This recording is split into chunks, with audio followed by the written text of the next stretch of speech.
I'm gonna lay one in here, a good thick one in here, and I'm gonna lay a one in there. The book says.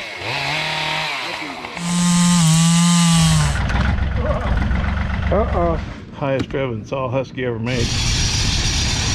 More than one redneck way to skin a cat. 15 inches of snow on the 14th of March.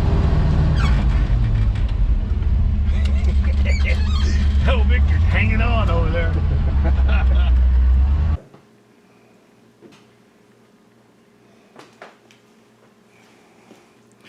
Hello, boys and girls. Welcome back to Waylon Myers Old Iron. I know it's been a minute. You know, most of you, at least you old timers, been around a while. You know, I have a grafting business that I do in the spring, and I kind of got a little busy with that.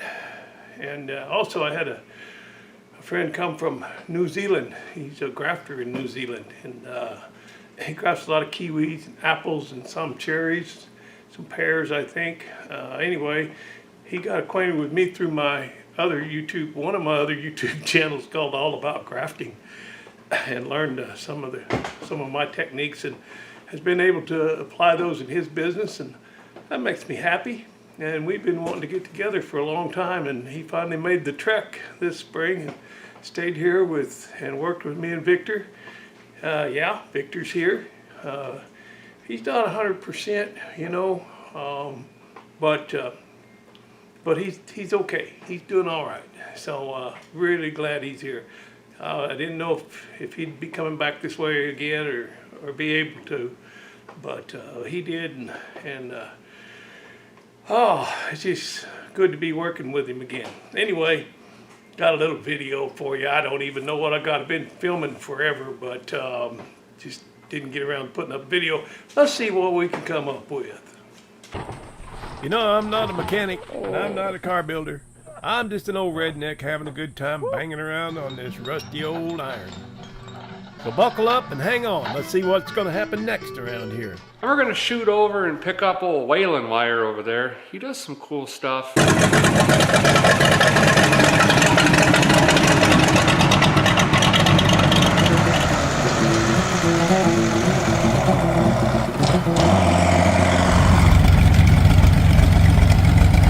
Hey, welcome to Rat Rodding. My name's Waylon Wire, and don't ever do what we do here on this channel.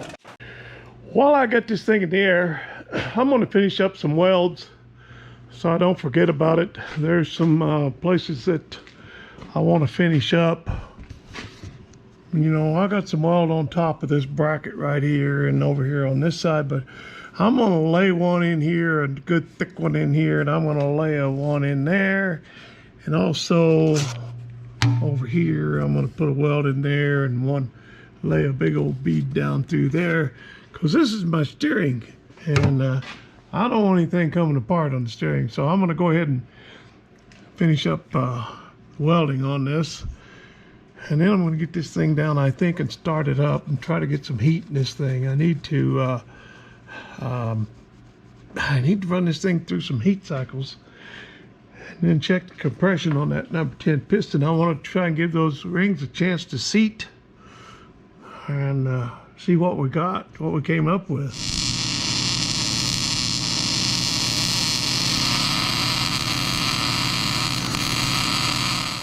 Okay, we got our book out again tonight, and what we're doing is adjusting the valves.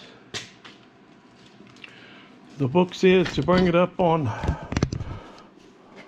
get your pointer on top dead center, and make sure that the intake valve, the cam lobe, is up on the number 5 cylinder, intake valve open. That would be this one. And then in that position, with that valve open, we're going to adjust numbers 1, 3, 5, 6, 8, 10, 11, 14, 15, 19, 22, and 24. Turn the screw down until there's no slack. And then continue to tighten adjusting screw 1 1/4 turn. So we're going to bring it to 0 last, and then take it to 1 1/4 turn down on the rest of those. All right. I'll just do that then. That's what the book says. Now we go 360 degrees.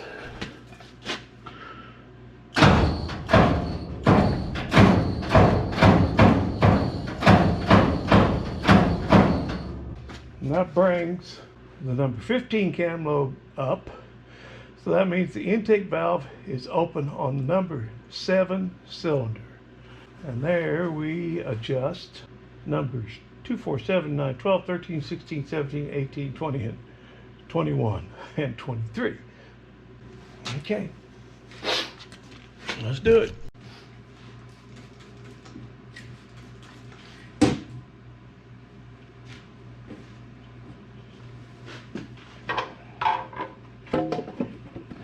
Okay, fellers, I got an issue with my tack, and I really want to use this tack because this is an adjustable tack. It has contacts, so I can set that on 1500 RPMs because this thing red lines at 2400. So I could set it on 2000. I don't even want to go that high. I think 1800 probably. I could set that on 1800, and when this needle comes around and makes contact, well, it'll shut this thing off. It'll kill the engine. And that's a really neat safety thing, but I've got a problem. And the problem is, I don't know if it's in my cable, in my gear, or in the tack. When you push this into the gear, you push this down and it'll spin. If you let off of it, it won't. So it has to be engaged all the way on the other end down into the speedometer gear.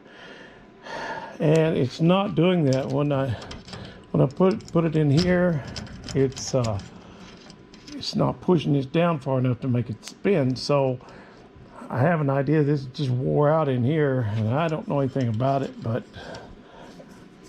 I wonder if I could put something, extend the end of this out a little bit and make it function, because it's awfully loose. I don't know. So if we have any tachometer aficionados out there, manual tachometer aficionados, please step forward. Maybe I just need a new cable. That is a new cable, but that don't mean anything. It's made out of Chinesium. Okay, what you see right here is old Waylon heading down to the pond with the four-wheeler, going down to put the SD card into the trail cam. Y'all might recollect last winter and last fall I got a lot of really good footage. Got a lot of wildlife around here. Had bear and elk and wild turkeys and coyotes and on and on. Anyway, prior to this video right here, I had gone down to retrieve the SD card because I left it down there for a month. I thought, boy, this is going to be a really good video. I left it a long time. Well, I went down to get it, and lo and behold, there was no video card in the camera. I had forgot to put it back in. So, man, I was disappointed because, I was going to have all kinds of good footage on there. I was going to have giraffes and elephants and zebras and all kinds of good stuff. Man, I was disappointed.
back in the shop, finally. Welding wire, back in the shop. This is Tuesday, January the 3rd. And boy, I have not been out here in a couple of weeks. I came down with the flu. It just wouldn't go away. Had a bad fever. It was a pretty rough one. And I usually don't get sick in the wintertime when everybody else is getting sick, because I pretty much stay up here on this mountain to keep away from everybody that's sick. But I grabbed a bug somewhere and put me down, man. So the fever finally broke last Thursday, and here it is the following Tuesday, and I've still got congestion and a cough and whatnot. So anyway, I've been out of commission. I haven't done anything, but my last act that I was caught in the act doing was driving this beast out of that bay, outside and then back into this bay, and just barely made it. Ran awful. Ran horribly bad, bordering upon ridiculi. Bad. So I'm thinking to myself, as this is going on, I'm going, well, maybe I didn't get those valves adjusted exactly as Danny Brown would say, precise. Maybe I didn't get them as precise as I thought I did. Was my first thought. So having that thought, I said to myself, we must make haste and readjust those valves, just to make sure they're right, just to make sure they're ever so very bad.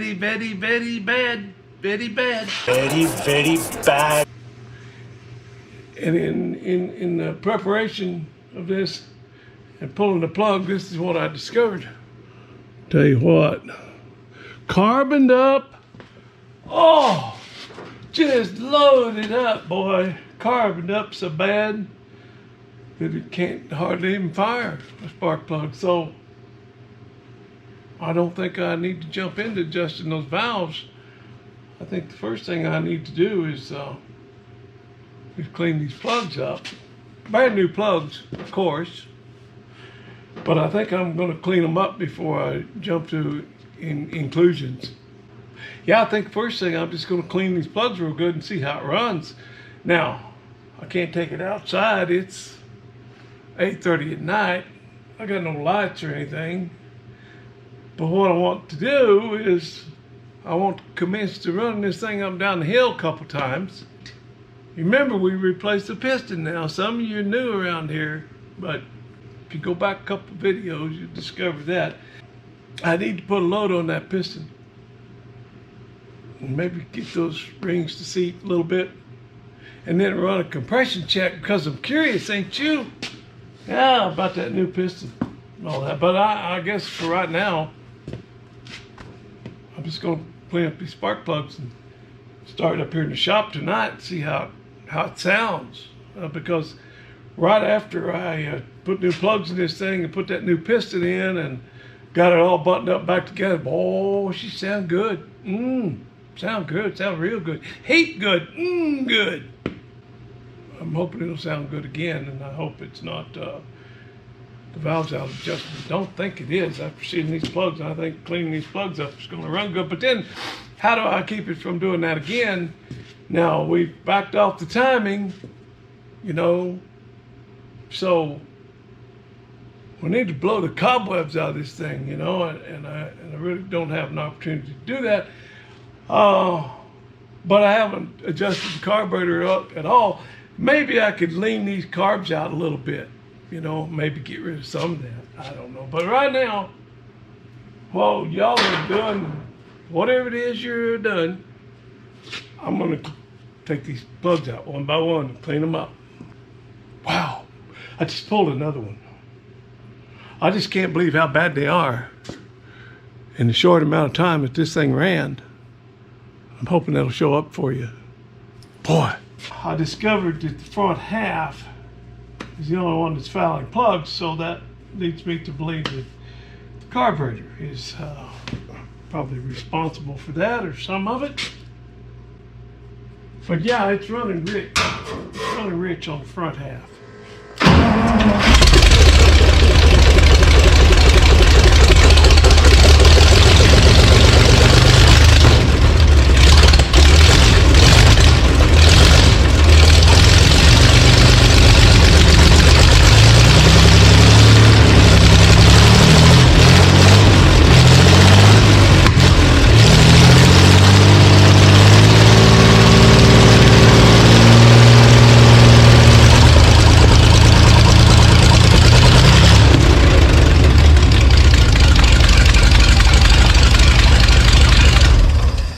Okay, I'm very unhappy with that.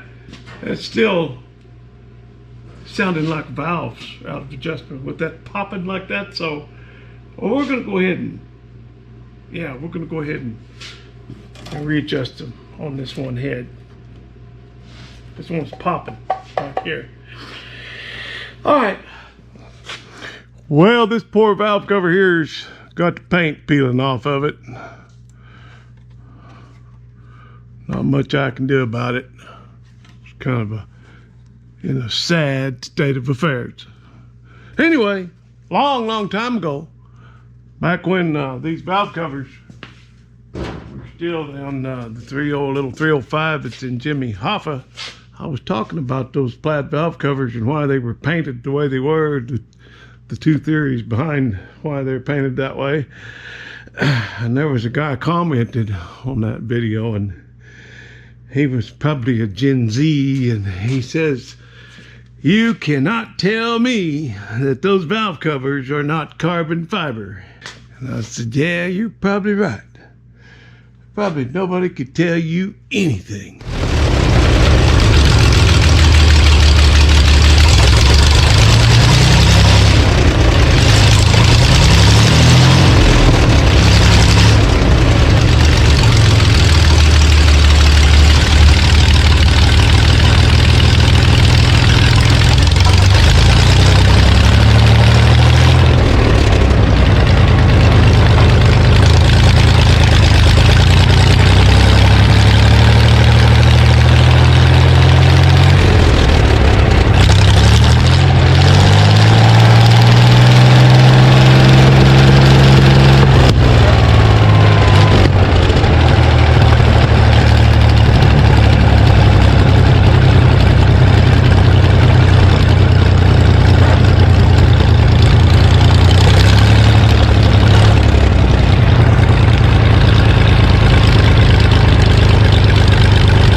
Well, good morning, world. We are out grafting cherry trees this morning. It's about 3-year-old black pearl. We're grafting them over to Rainier because at the time they get ripe, there's a glut in the market. Too many of them hit at the same time, so it reduces the price, and we're grafting them over to Rainier's that will mature at a little bit different time, and the prices will be better. And there's our friend Victor over there grafting. And then I have a visitor here. He's a grafter in New Zealand. He grafts lots of kiwis, and he came to visit with us this year. So here we are. It's a beautiful morning and really really good to see Victor out here. He's not 100%, but he's here. Well, I'm about to fire up my tractor and go down on the lower level down here on the terrace because we've got a tree that blew over a couple years ago and we need to take care of. And I've got the crew here, the crew that can get it done. This is Mike, my friend from New Zealand. He's the premier Kiwi grafter from the South Island in New Zealand. And my main man Victor's over here too. Victor is not doing the very best, but he's doing the best he can. There he is. He's back. Victor has returned, and I'm amazed to see him here. Didn't know if he'd ever. He's far from fully recovered from that stroke, but he's here, and that's the main thing. So we have a task before us right now. A couple years ago, this tree blew over here, and we're going to attempt to get that drug out and get it on the burn pile. Boy, I don't know, Mike. Look how high that stuff is. You can't stand on the ground and cut it. Where do you start? You start here, or you... Well, I think what I'll do is I'll climb down there and have a look. Here, Okay.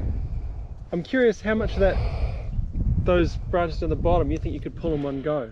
Yeah, maybe if they don't get hung up in something else, you know, if we can get a clean a chain on, clean hook on it. Yeah. See if I can get down there. But I think what I might do is just clear a lot of the stuff that's in the way on both sides. Okay. So it's sort of clear. Yeah, well, we'll get into it and see what happens, huh?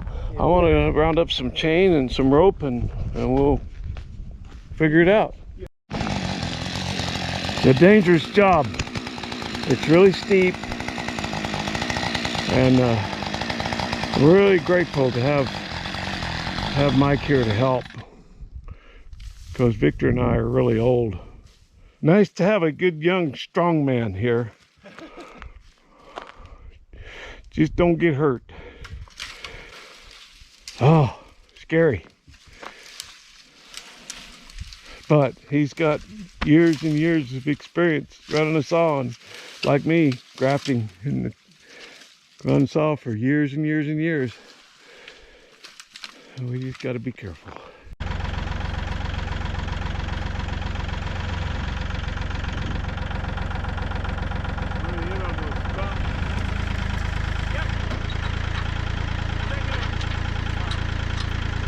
We started out trying to chain up to those treetop sections and drag them out and get them onto a burn pile, but we finally abandoned that idea and came up with a different plan of action. Don't want to have it hit you in the back like somebody else we know.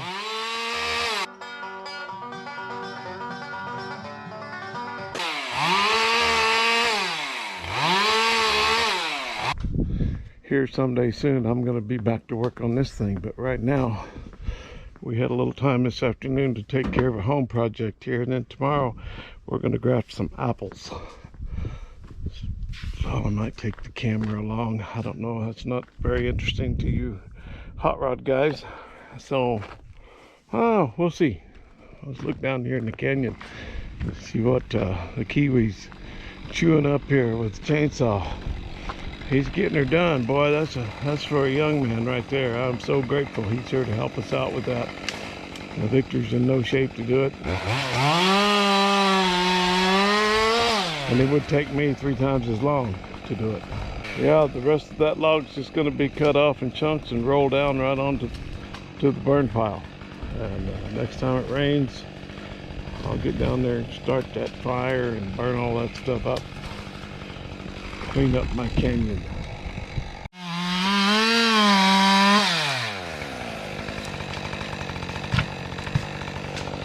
Look at that, right on the burn pile.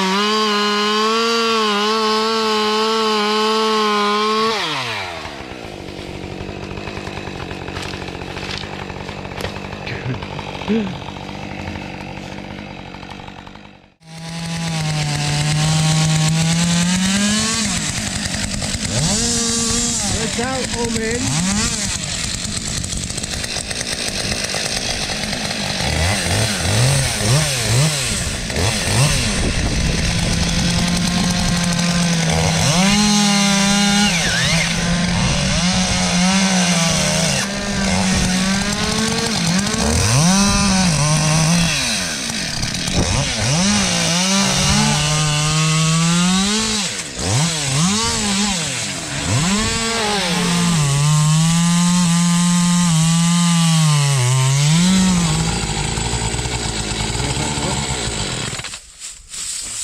old chain on because I knew I was going to be in the dirt.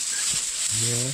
And now I'm going to go put another old chain on because I'm going to be in the dirt. Okay.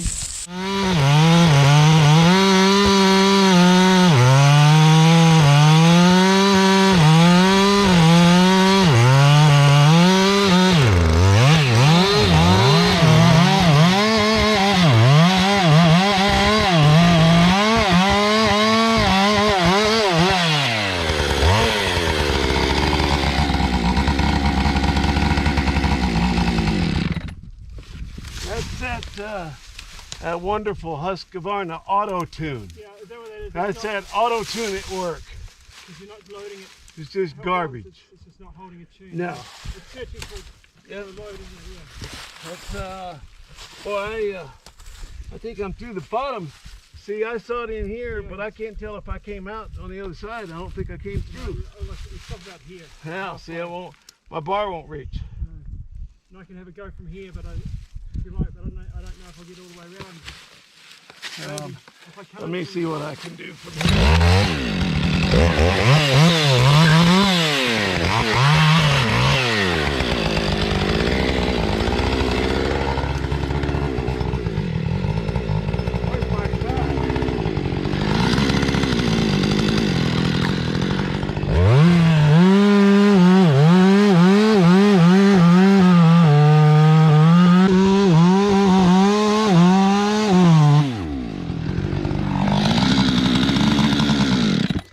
Cut through. Let me get a bar of some kind and put in the bucket of the tractor and see if I can push it. Yeah. And then I don't know, you might be able to saw away at something. I don't know.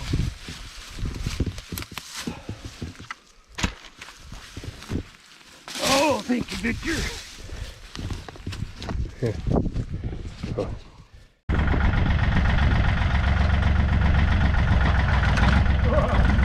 Uh-oh.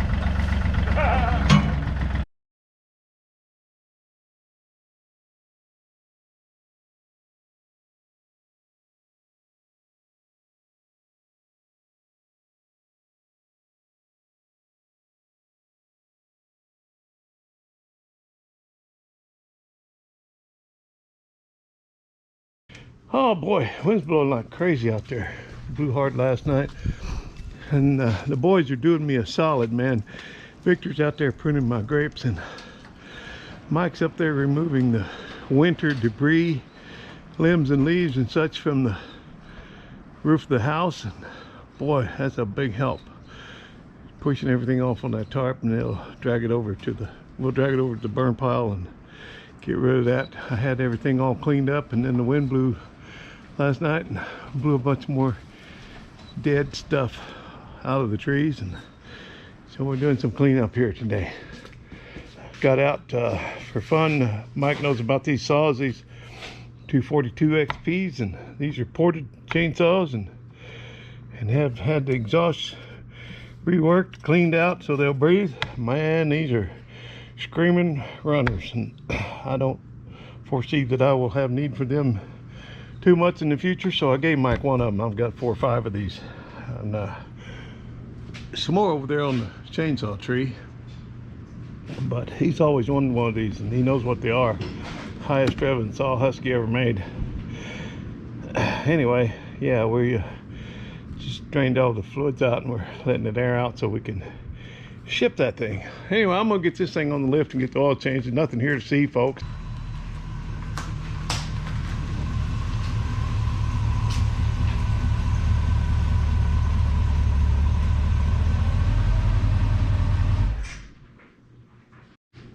Well, the time has come. Spring is in the air.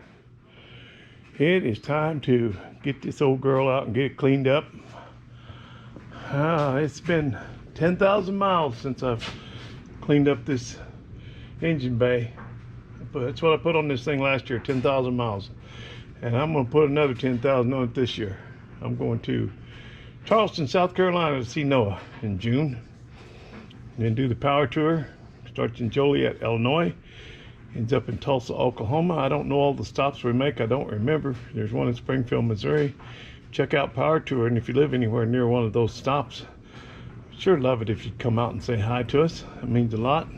It's really fun to meet you guys out there on the road, and I might go to I might go to Tucson again this fall, but we are talking about going ahead and finishing up Power Tour, Route 66. That was on my bucket list to do that in this car for the last 20 years, to do Route 66, and this year's 100-year anniversary. And so we may go from Joliet, Illinois, all the way to San Diego to the pier. That's where it ends, and that would sure be fun. So Robo Frank and I, we've been talking, and he says he's up for it. Anyway, there's the old man over there. The old Mexican's back. Yeah. I'm getting ready to change oil out. Excuse me? Peace, bro. Peace, bro. Peace out, bro. So I'm gonna swap the oil out of this thing. Well, that all that debris from 2 years, 2 winters come off the roof. Mike cleaned that all up. Victor pruned the grapes on the pergola, and it's all on this tarp, and we can't move it, so we got a better idea.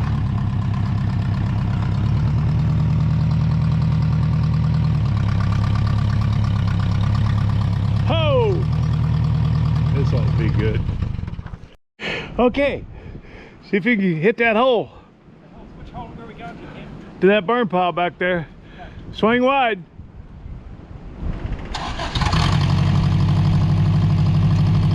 We got a Arky and a Mexican and a redneck New Zealander.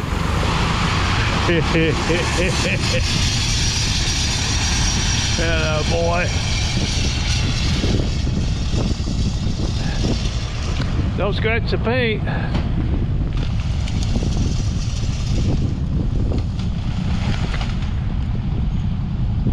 Uh-oh. I think we ripped the eyelid out of the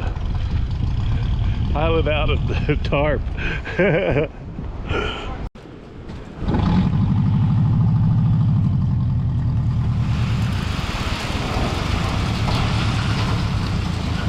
There we go. To the burn pile. Wonderful. That's wonderful. Yeah, the boy.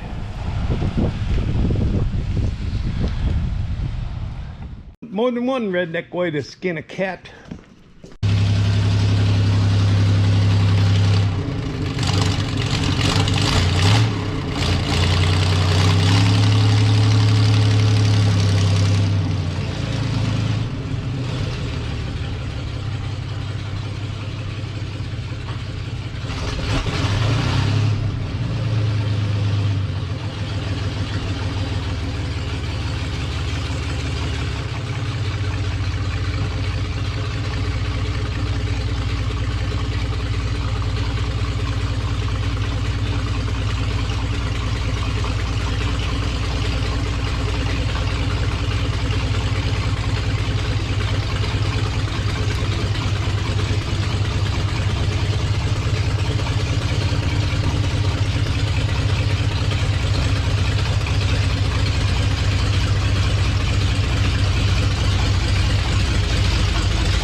We have not had any winter to speak of.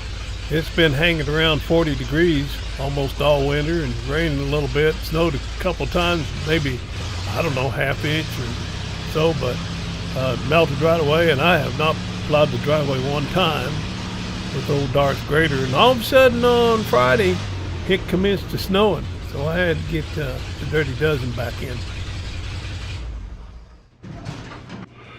Well, it's been too long. It's time to get back to rat rodding.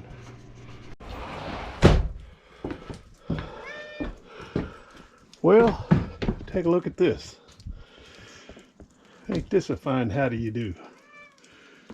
15 inches of snow on the 14th of March. What? What do you want? Okay. Let's see if Darth Grader's gonna help us out a little bit. Well, this is not what I was expecting in the middle of March. I haven't had any snow all winter. It's the first one we got.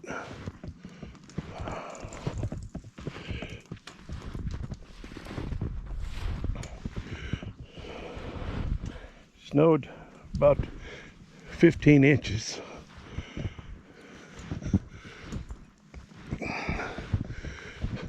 Ha ha, what have we here?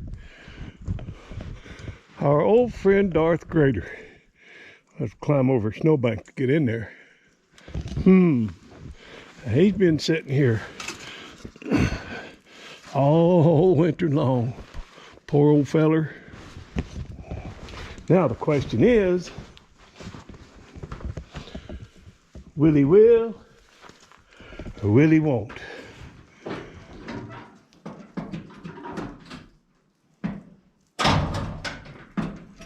Oh, got battery.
That's very true. Better be prepared. That's right, like we always say. Why take Like the a Girl risk? Scout. Huh? Why take the risk? That's right. That's right.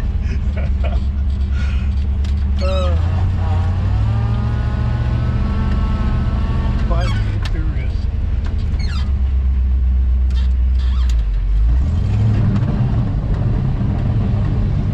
Oh my. I should stay in the kitchen. You should stay home. Yeah.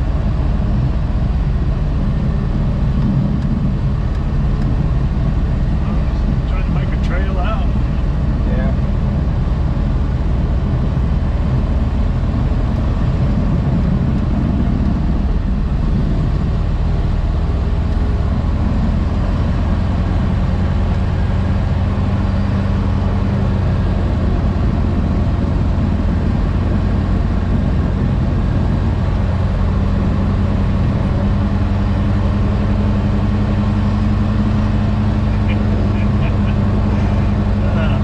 That was pretty close to the edge.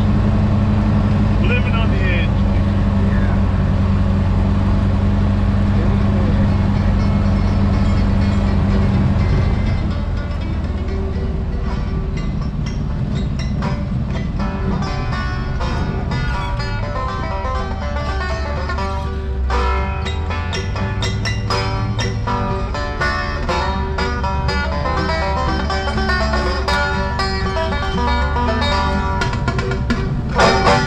Alright, fellers and fellerettes.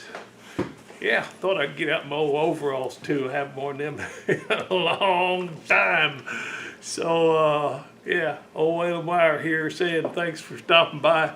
We'll see you real soon right back here on Waylon Wire's Old Iron. Sure do appreciate you.